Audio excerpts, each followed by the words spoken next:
Sir Chandrababu గారికి fibre net కేసులో bail దొరికిందంట కదా సార్, నిజమేనా?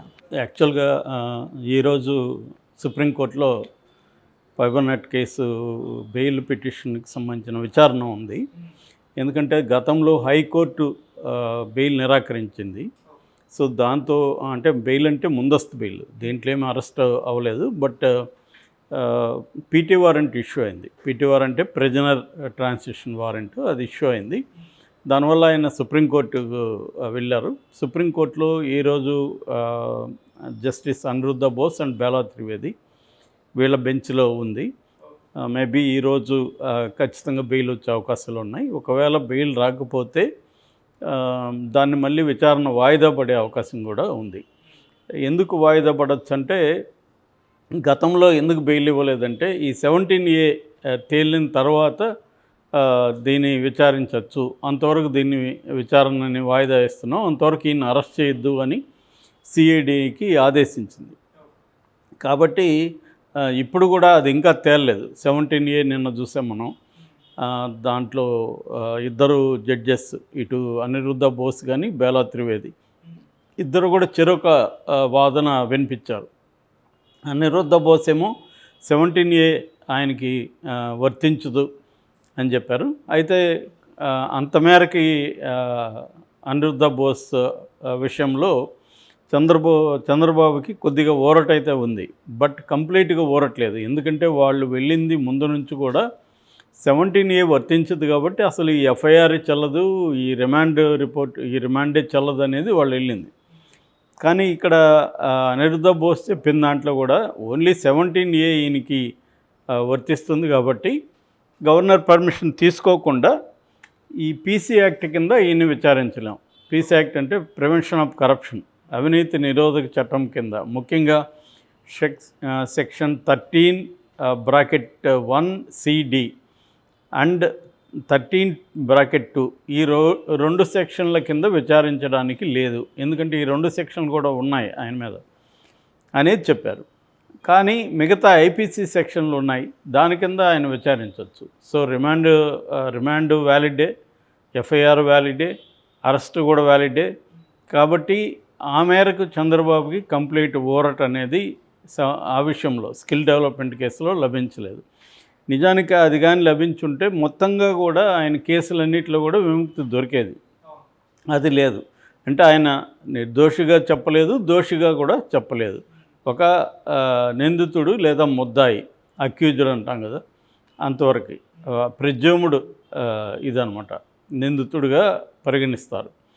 సో అందువల్ల ఆయన కంప్లీట్ ఊరట దొరకలేదని చెప్పచ్చు. ఇక బేలా త్రివేది అయితే అసలు ఈ సెక్షనే చంద్రబాబుకు వర్తించదు.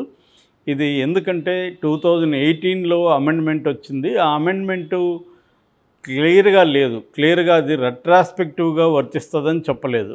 రెట్రాస్పెక్టివ్ అంటే గతంలో జరిగిన నేరాలకు కూడా ఈ సవరణ వర్తిస్తుందని చెప్పలేదు. సో చెప్పలేదు కాబట్టి ఇంటర్ప్రిటేషన్ ఏముంటుందంటే 2018లో వచ్చింది కాబట్టి 18 తర్వాత జరిగిన నేరాలకు మాత్రం ఇది వర్తిస్తుంది. ఈ నేరం 18కి ముందు జరిగింది. సో కానీ మనకి హరీష్ సాల్వే కానీ సిద్ధార్థ లూథ్రా కానీ వాళ్ళు వాదించింది ఏంది, ఇది ఎఫ్ఐఆర్ 2018 తర్వాత చేశారు కాబట్టి ఎఫ్ఐఆర్నే పరిగణలోకి తీసుకోవాలా, నేరం జరిగిన సమయాన్ని కాదు అనేది వాళ్ళు వాదించారు.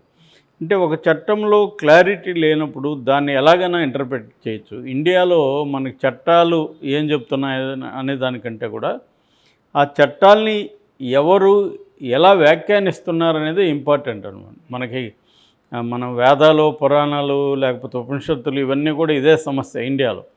అంటే ఒక దాన్నే రకరకాలుగా వ్యాఖ్యానిస్తారు. వ్యాఖ్యానాలే ఇంపార్టెంట్ అనమాట ఒరిజినల్ టెక్స్ట్ కంటే. అందుకనే మనకు ద్వైతము, అద్వైతము, ఇష్టాద్వైతం మూడు రకాల వ్యాఖ్యానాలు మన వేదాలని, ఉపనిషత్తుల్ని.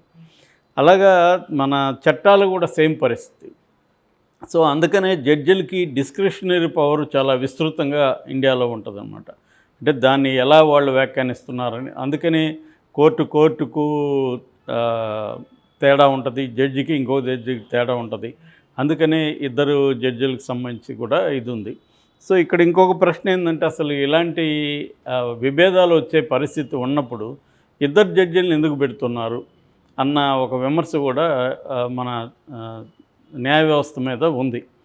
ఎందుకంటే ఇప్పుడు ఇద్దరు అన్నప్పుడు ఇద్దరు ఒకే అభిప్రాయాన్ని ఏకీభవించాలని లేదు కదా. ఇద్దరు 2 అభిప్రాయాలు వచ్చినప్పుడు మళ్ళీ అది ముగ్గురు జడ్జిల బెంచ్‌కో 5 మందికి వెళ్ళాలి. మరి ఇప్పటి వరకు కోర్టు సమయం అంతా విలువైన సమయం ఆల్రెడీ 55 వేల కేసులు సుప్రీంకోర్టులో పెండింగ్ ఉన్నాయి. మరి ఇట్లాంటి సిస్టమ్ ఎందుకు ఉండాలి? ముందే ముగ్గురు జడ్జిలన్నా పెట్టాలి, లేదా సింగిల్ జడ్జి కన్నా ఇవ్వాలి. అది చేయకుండా ఇద్దరిని పెట్టడంలో అర్థం ఏంటి అనేది ఒక విమర్శ జరుగుతుంది. ఏదేమైనా ఇప్పుడైతే ప్రజెంట్ మళ్ళీ రెడ్డొచ్చు మొదలలాగా మళ్ళీ వీళ్ళు వాదనలు వినిపించాలి, మళ్ళీ ఇది డ్రాగన్ అవుతుంది. ఇప్పుడిప్పుడైతే దీని మీద వచ్చే అవకాశం అయితే లేదు. కానీ దీని మీద త్వరగా రావాల్సిన అవసరం అయితే ఉంది. ఎందుకంటే అనేక రాష్ట్రాల్లో ఈ జడ్జిమెంట్ కోసమే అక్కడ హైకోర్టు జడ్జెస్ కూడా వెయిట్ చేస్తున్నారు. సో ఇది తేలకుండా అవినీతి కేసులు తేలవు. యాక్చువల్గా అవినీతి కేసుల్లో త్వరగా తేల్చాలని సుప్రీంకోర్టు అనేకసార్లు చెప్పింది. కానీ అదే సుప్రీంకోర్టులోనే ఇలా జరుగుతుంది యాక్చువల్గా. సో ఈ కాంటెక్స్ట్లో ఫైబర్ గ్రిడ్ కేసు ఈరోజు ఉంది. ఈరోజు తీర్పు క్లియర్గా ఇస్తారో లేదో తెలీదు. ఏదేమైనా చంద్రబాబుకి అయితే ఇప్పటికిప్పుడు ఏ రకమైన ఇబ్బంది అయితే లేదనే వాదన వినిపిస్తుంది. ఎందుకంటే జగన్ ఇప్పటివరకు ఆయన మీద 5 కేసులు పెట్టారు. Skill development, fibre grid, ring road case, తర్వాత ఇసుక, మద్యం. ఈ 5 కేసుల్లో కూడా ఆయనకు 4 కేసుల్లో బెయిల్ వచ్చేసింది.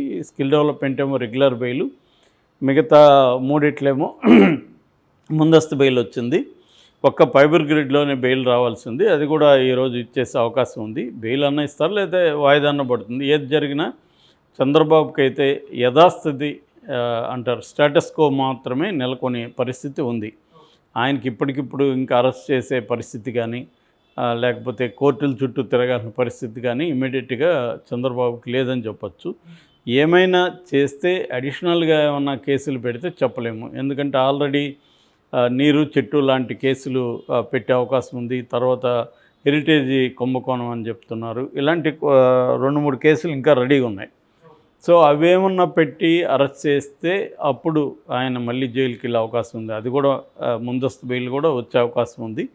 కానీ ఇప్పుడు ఉన్న పరిస్థితిలో జగన్ అటువంటి నిర్ణయం తీసుకుంటాడనేది డౌటు చాలామందికి.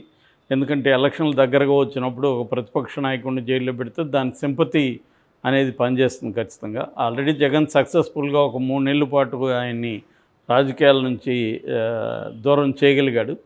అయితే ఆ మేరకి చంద్రబాబు కూడా ఒక సింపతి రావడం, ఈ పెద్ద ఆయన తీసుకెళ్ళి జైల్లో పెట్టారు, ఆయనకు ఆరోగ్యం కూడా అంత గొప్పగా లేదు అన్న ఒక నెరేటివ్ జనంలోకి వెళ్ళింది. దానివల్ల కూడా రెండోది జగన్ అరాచకాలు ఎక్కువైనాయి, ప్రతిపక్షాలని కేసులు పెట్టి చేస్తున్నాడు అన్న ఇది కూడా వచ్చిందనమాట.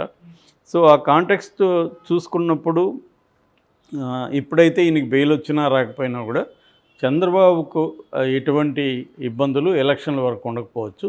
ఎలక్షన్ తర్వాత జగన్ గవర్నమెంట్ వస్తే అప్పుడు ఏమైనా ఇబ్బందులు ఉంటుంది, కానీ అంతవరకు అయితే ఆయనకి ఇబ్బందులు అయితే ఏమి లేవు. అందుకని ఆయన కూడా ఒక అగ్రెసివ్గా జనంలోకి వెళ్తున్నాడు.